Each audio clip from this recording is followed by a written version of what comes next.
Swiss Army Man. Swiss Army Man stars Paul Dano and Daniel Radcliffe. Now, Swiss Army Man is a movie that I had extremely low expectations going into this film. The trailers made it look dumb. It still had a kind of whimsical kind of flair to it, so I was a little interested going in. And this movie, essentially, as Paul Dano is trapped on an island, and he's right about to commit suicide.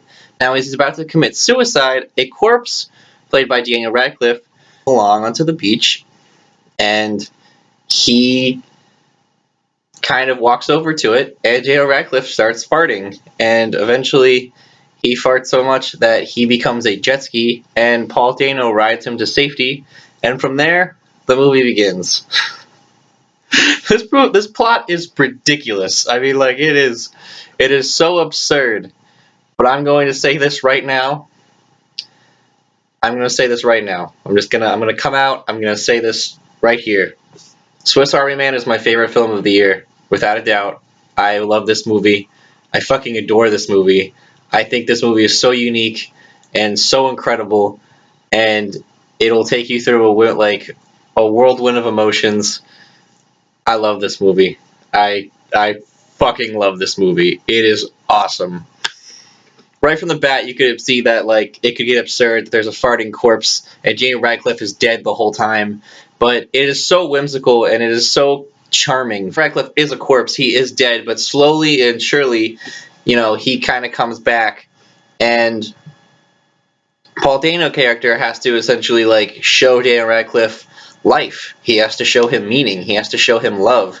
He has to explain essentially how to be a person to him. So this movie goes over a lot of wide topics over suicide, depression, feeling disgusting with yourself. It hits them so well. It makes it so charming. It makes it so relatable and so whimsical and just so childlike and wonder. This movie feels childlike and wondrous. It feels like you're watching this movie through the eyes of a child. It is so beautiful to go back and to sit in this theater and feel like a child and feel like I'm literally like in this magical land.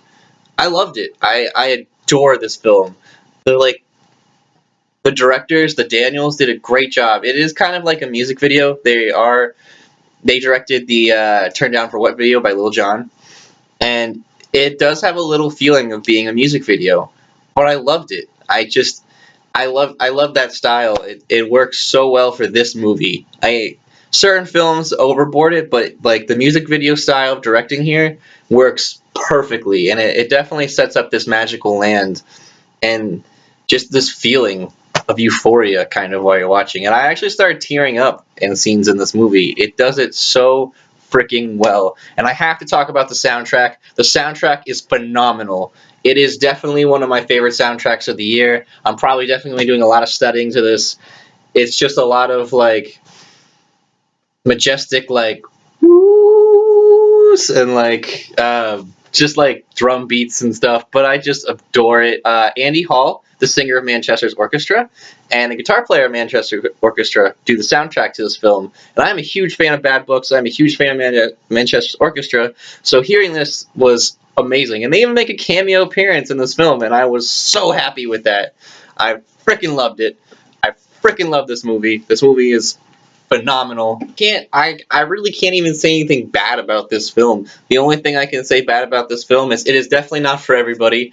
If you are way too serious of a person, you're probably not going to like this movie. If you're not a deep person, you're probably not going to like this movie. This movie is extremely deep, and it's very open to interpretation, but my interpretation of it was a very deep one, and I got a very spiritual quest out of this movie.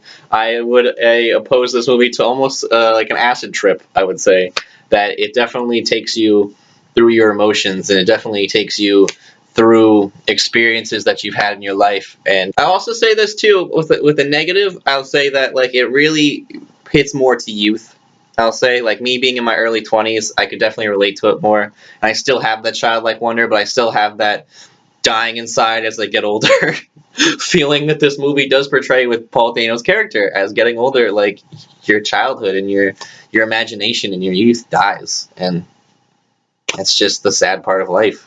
This is what I wanted to see all year. I wanted to see a movie that did this. I wanted to see a great film like this, and I got it. I got it with Swiss Army Man. I am so happy. And I've got to say this too. They do probably the the best use of the Jurassic Park theme song outside of the original film I've ever heard. I love it. I can't praise this movie enough. Please go see it. But I love this movie, and I'm going to say it. Swiss Army Man gets finally a perfect 10 out of 10.